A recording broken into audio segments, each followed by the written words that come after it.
Hello and welcome to the option slides for GCSE Media Studies. Over the course of the next 5 minutes, we're going to guide you through how this exciting new GCSE course is assessed.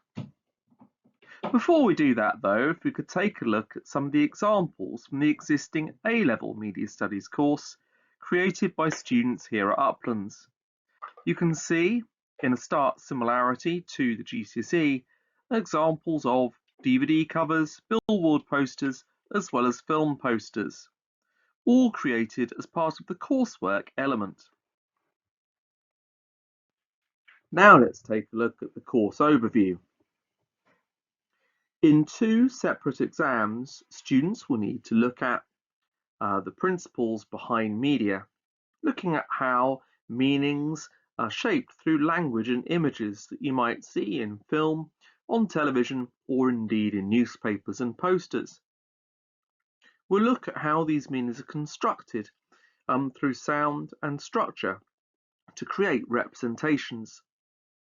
The course mainly involves a study and understanding of how these meanings are created for particular target audiences or demographics for each media product.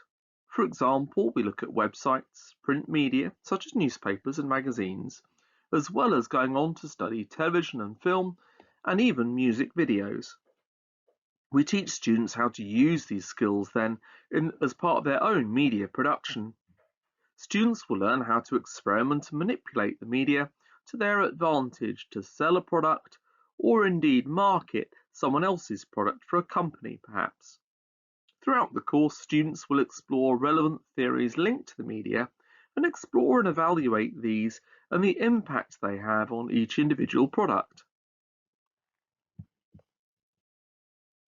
As we've already mentioned, the course is assessed through three different components. Component 1 is an exam that happens at the end of Year 11. This is when students explore the media, where students look at representation in a seen and unseen product. The second exam is Component 2, Understanding Media Forms and Products. This is where students look at media language in music and television. This is worth 30% of the overall course. Both of these are complemented by Component 3. This is when students create their own media product in response to a brief. This is the coursework component which is completed in class. This is worth 30% of the overall GCSE. So how can you succeed on this course? Your work is assessed under these four main elements. 1. Knowledge of the set product studied. 2. How well you can link context or historical information to the product studied. 3. Your understanding of how theory may be applied to the product. And 4. What you create as a personal response in your coursework based on the studies above. Of course, during the 2-year course, we will help you out with each of these and do some practice mock exams both in class and as part of the official mock timetable. These elements are marked as part of 2 exams at the end of the course and as part of coursework created at the end.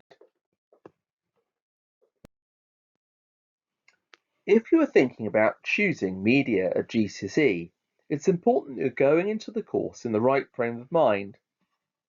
If you're hoping for a course where lessons are just sitting and watching films or watching music videos, then I'm afraid this really might not be the course you're looking for.